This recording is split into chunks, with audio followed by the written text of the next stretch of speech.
pessoal, tudo bem? Então vamos lá para a próxima aula e aí a gente começa a falar um pouquinho nesse tópico sobre soluções eletrolíticas e células galvânicas.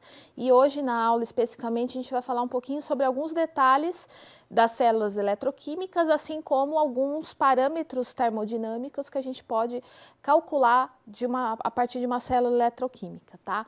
Então olha só, começando com alguns fundamentos, algumas retomadas aí de fundamentos relacionados às células eletroquímicas, a gente define uma célula eletroquímica como aquela formada por dois eletrodos ou condutores metálicos em contato com um eletrólito, ou chamado também de condutor iônico, tá? Então seria mais ou menos o que a gente tem aqui nesse esquema. Então a gente tem dois eletrodos em contato com um eletrólito, que a gente também é uma solução iônica, né? Onde tem que está propícia para conduzir os elétrons aí dessa reação.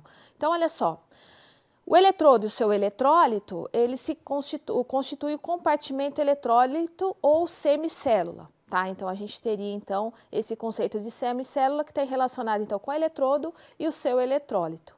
E os eletrodos, eles podem ocupar o mesmo espaço, o mesmo compartimento, se os eletrólitos forem comuns. Tá? Então, se o mesmo eletrólito vale para dois eletrodos, eles podem ocupar ou compartimentos diferentes se os eletrólitos forem diferentes.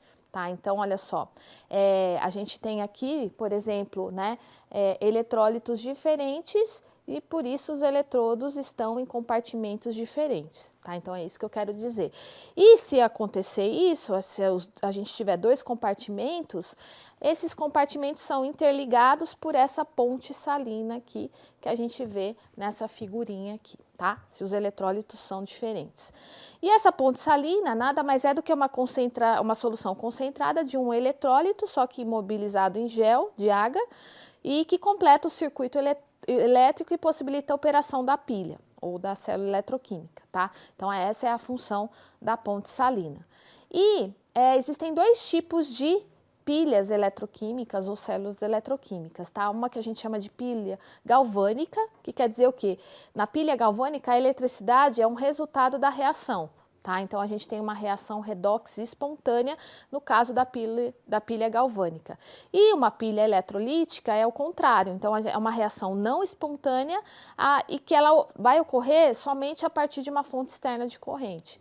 Então, no primeiro caso, a eletricidade é o resultado da reação, já que a reação é espontânea, e no segundo caso, a gente precisa fornecer eletricidade para que essa reação aconteça, já que ela não é espontânea. Tá? Então, essa seria a principal diferença entre uma pilha galvânica e uma pilha eletrolítica.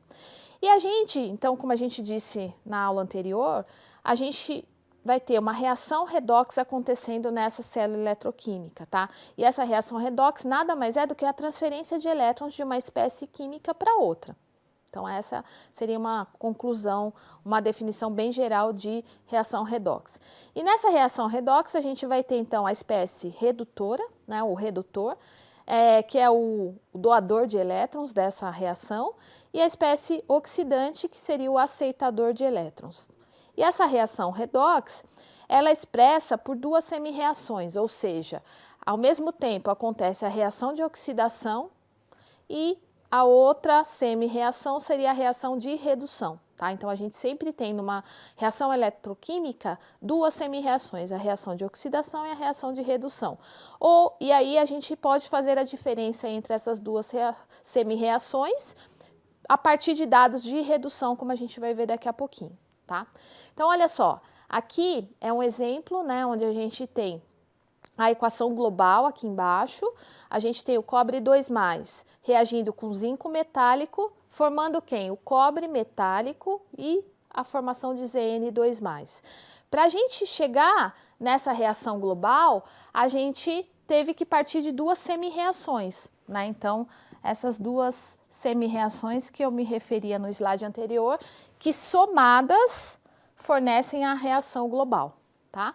Então, olha só, a gente define, outra definição importante também, né, para relembrar, substâncias oxidadas e reduzidas, então a gente chama essas espécies de par redox, né, ou oxi-red, de oxidação e redução, Nesse caso aqui, desse exemplo que eu mostrei para vocês, quem seria o nosso par, né? Seriam os nossos pares redox.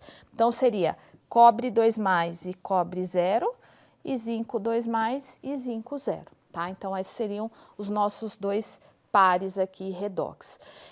Outra definição importante para a gente relembrar. Numa célula eletroquímica, a gente sempre vai ter um ânodo, então é o eletrodo sede, né, onde ocorre a oxidação, e a gente vai ter o cátodo. Então, o cátodo seria o eletrodo sede, ou o eletrodo onde ocorre quem? A redução, tá? E a gente, já que é uma reação, a gente pode definir o nosso coeficiente reacional, que é o quê?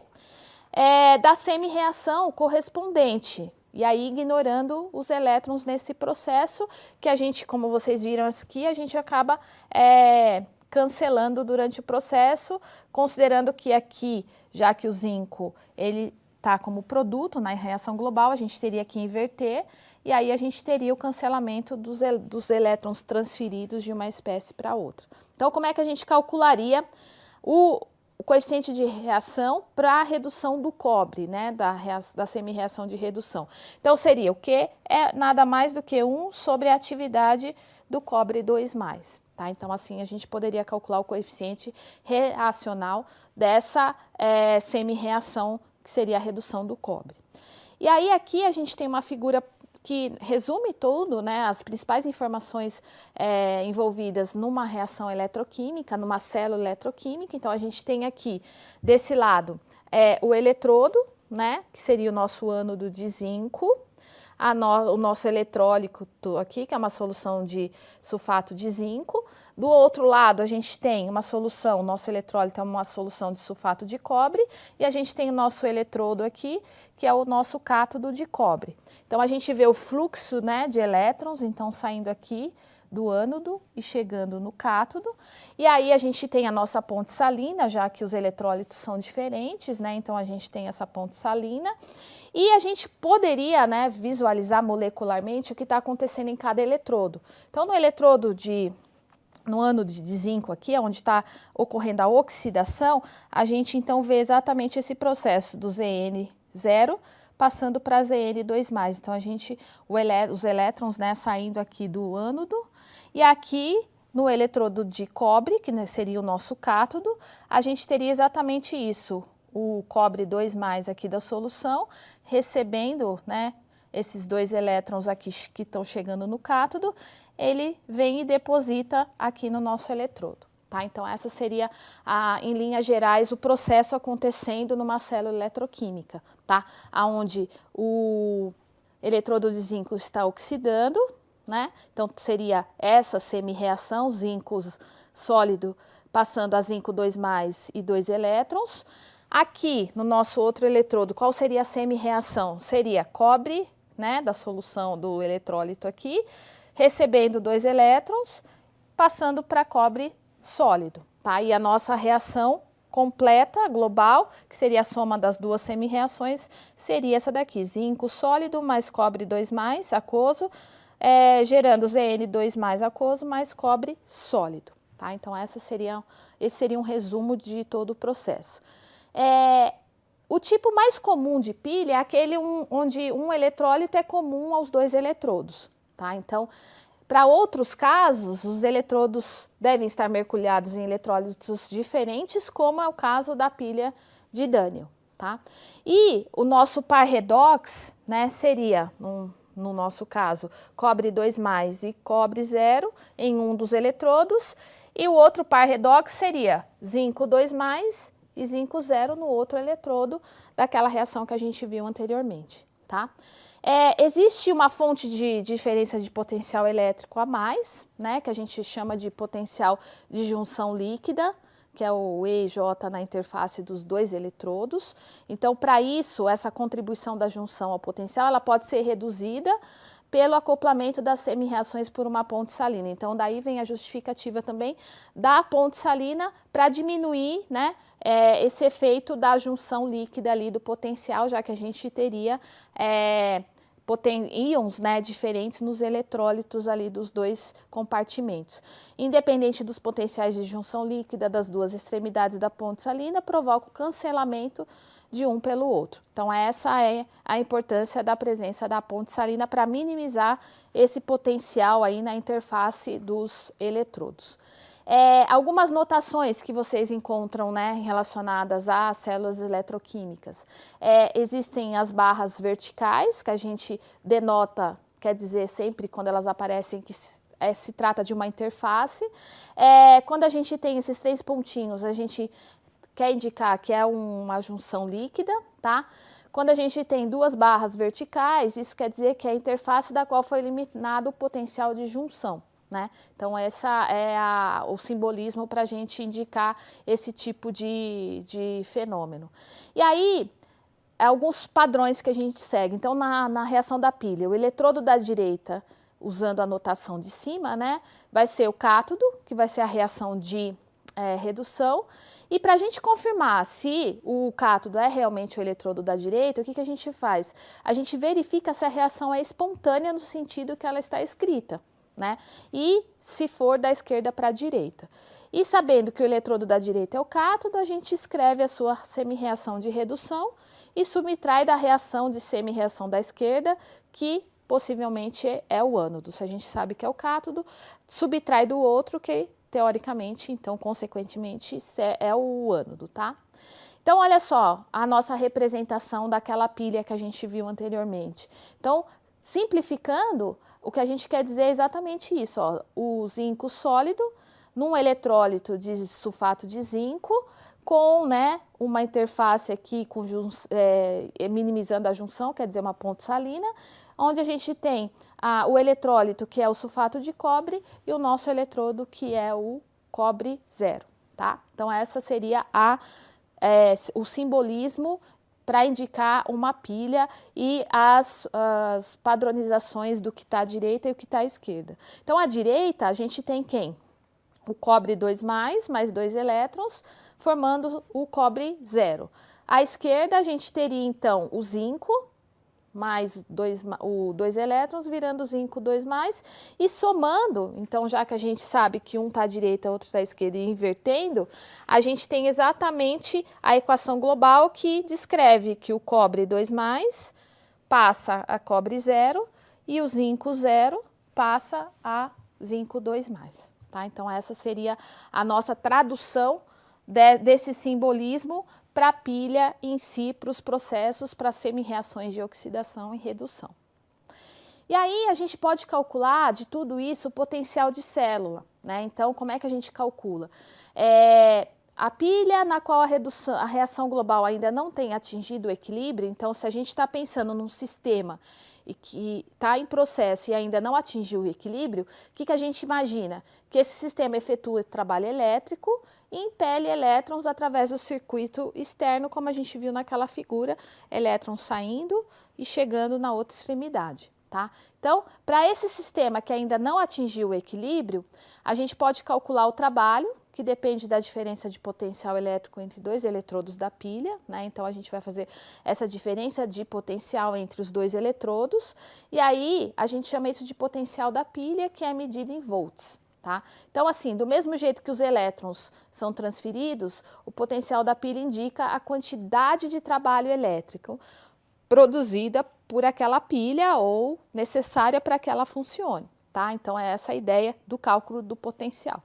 E quanto maior o potencial da pilha, maior a quantidade de trabalho, tá? Então, se a gente conseguisse fazer essa analogia. E para a pilha agora, na qual a reação tem atingido o equilíbrio, né? Então, aqui era no sistema em andamento, que ainda não atingiu o equilíbrio. E quando atinge o equilíbrio, o que acontece? O potencial é nulo e ela não efetua o trabalho, porque o sistema já atingiu o equilíbrio, tá? Então, olha só. Agora, matematicamente, como é que a gente coloca isso no papel? Então, ó, o trabalho elétrico máximo realizado pela pilha, considerando temperatura e pressão constante, seria o quê? O trabalho máximo vai ser o menos a variação da energia livre de Gibbs, tá?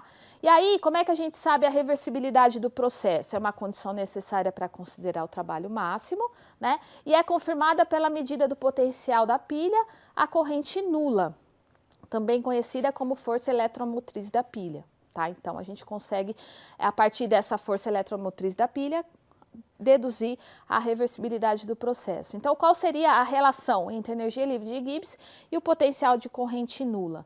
Então, seria exatamente isso, ó, o ΔG de reação é igual a menos Ni Fe, aonde o F é a constante de Faraday e o Ni aqui é o número de elétrons envolvidos no processo, tá? Então, ó, a energia livre de Gibbs da reação, se vocês virem, é sempre negativa, né, indicando a reação espontânea. Então, por isso a gente tem aqui, se ela for negativa, ela indica uma reação espontânea. E quer dizer o quê? Que o potencial positivo da pilha, tá? Quando a derivada da energia de Gibbs se aproxima de zero, ou seja, a reação da pilha se aproxima do equilíbrio, né? Então, essa é a condição, né? Quando a pilha se aproxima do equilíbrio, então a gente sabe que a derivada da energia de Gibbs se aproxima de zero. Então, a gente sabe que o potencial da pilha vai ser menor, tá? Nessa condição, se aproximando do equilíbrio. E aí, olha lá, para qualquer reação química, como é que a gente calcula essa energia livre de Gibbs, né? Então, a gente vai ter o quê? Que a energia livre de Gibbs de reação vai ser a energia livre de Gibbs de reação padrão, mais RT-ln de Q, onde o Q é o nosso coeficiente de reação, tá? Então, dividindo, agora fazendo alguns tratamentos matemáticos aqui, se a gente dividir tudo por menos Ni F, a gente vai ter exatamente o que a gente chama, né, define como E, que vai ser o menos ΔG0 de reação Ni F menos RT Ni F ln de Q.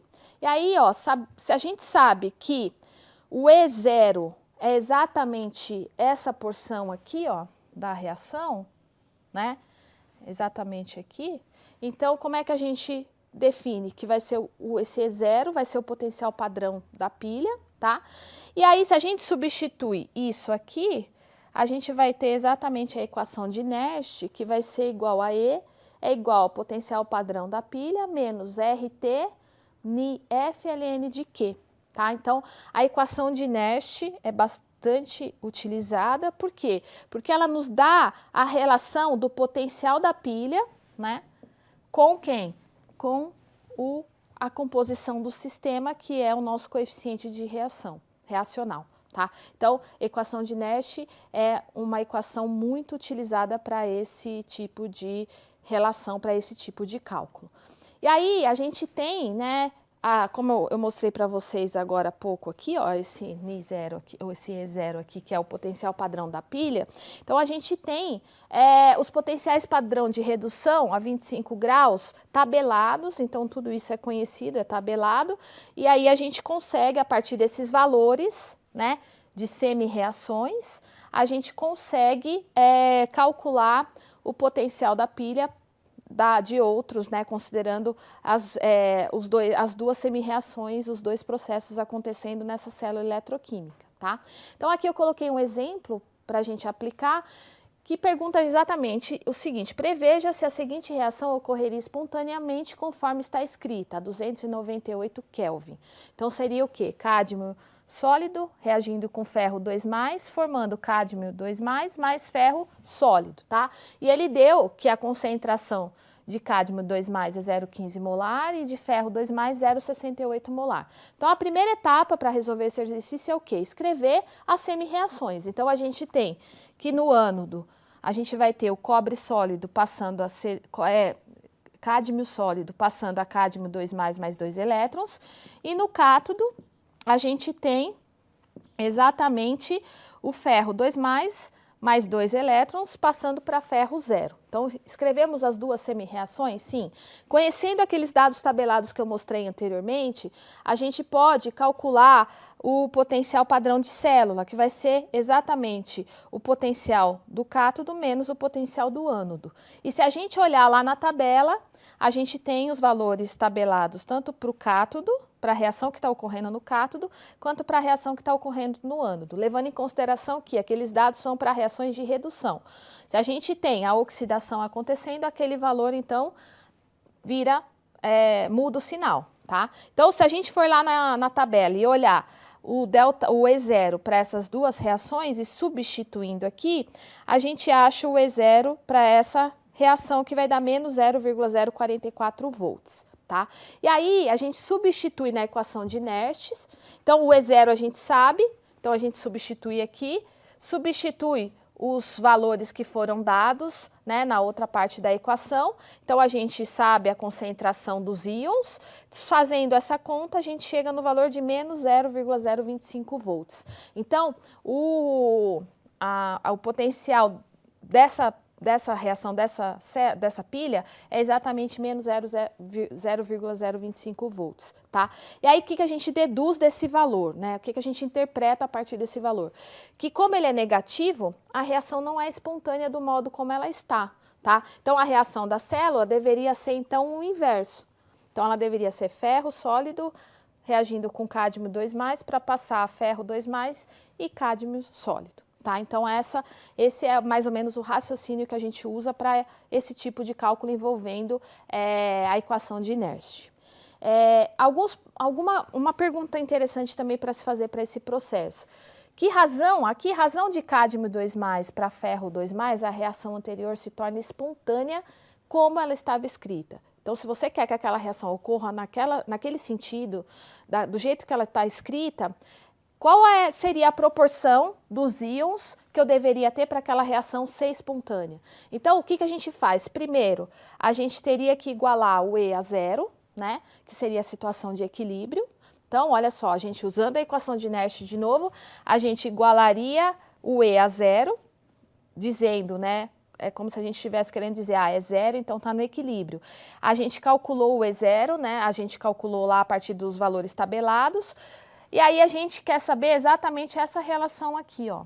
Então, fazendo esse cálculo, a gente chega nesse valor, que é 0,033, que nada mais é do que a nossa constante de equilíbrio, né? Então, o que quer dizer isso? Ó, que a reação vai ser espontânea quando?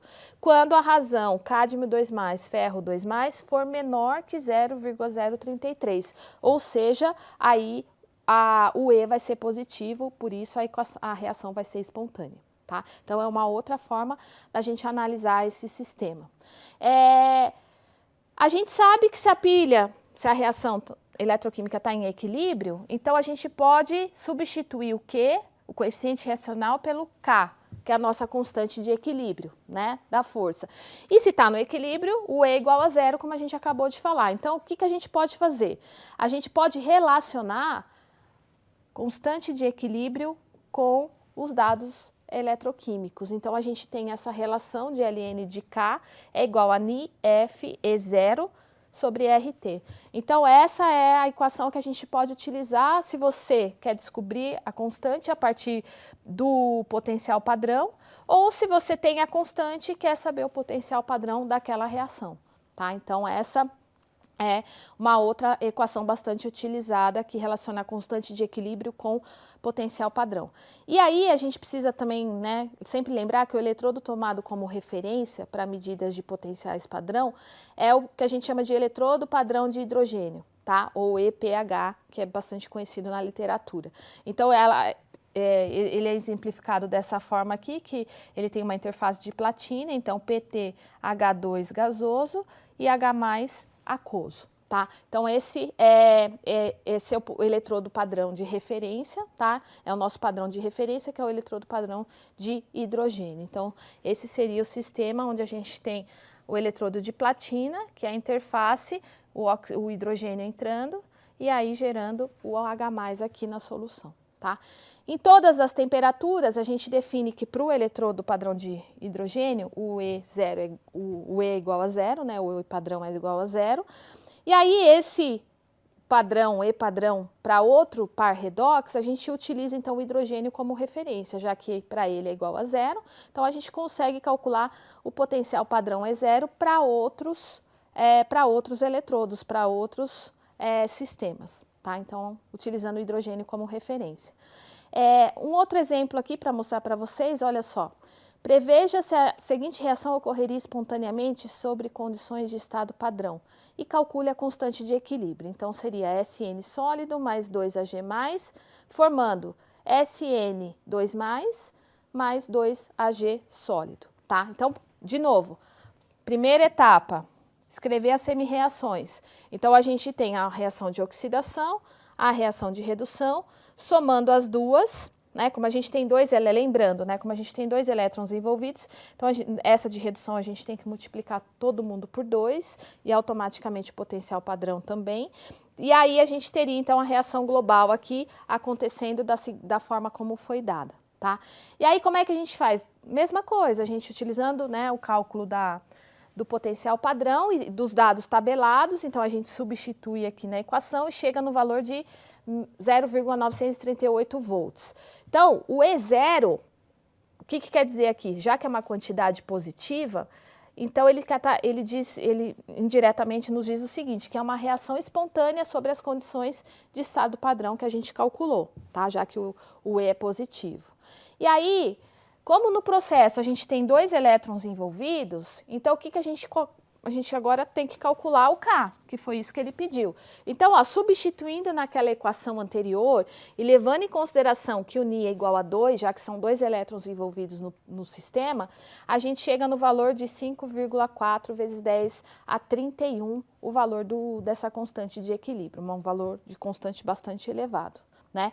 E uma forma alternativa de mostrar a espontaneidade dessa reação, se essa reação é espontânea ou não, seria usar essa fórmula. O ΔG zero de reação é igual a menos Ni, F é zero.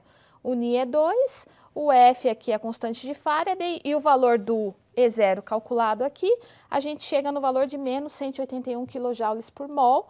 E aí, sabendo que o ΔG tem um alto valor negativo, isso indica uma reação espontânea sobre as condições de estado padrão, tá? Então, aqui é um outro tipo de aplicação que a gente pode encontrar para cálculo de constante e definir também se a reação é espontânea ou não nas condições dadas. E aí, para resumir tudo isso, a gente tem, né, algumas relações, então, relação entre constante, ΔG e potencial da célula. Então, se eu posso calcular o potencial da célula usando essa reação, essa equação RT, NF, ln de K. Eu posso calcular o ΔG usando o menos RT ln de K. E eu também posso calcular o ΔG usando o potencial de célula aqui pela equação menos NF E0 da célula. Então, aqui a gente consegue visualizar todas as relações que a gente pode fazer entre ΔG, constante e potencial da célula, tá? E aí a gente sabe que se o ΔG é negativo, a constante muito maior que 1, o potencial da célula é positivo, a gente vai já saber que a reação é uma reação espontânea.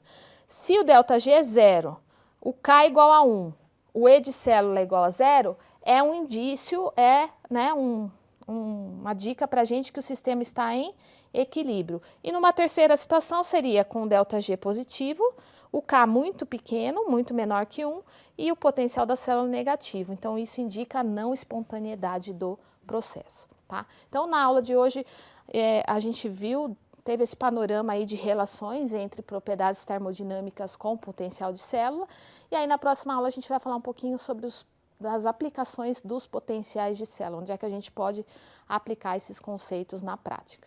Então, até lá.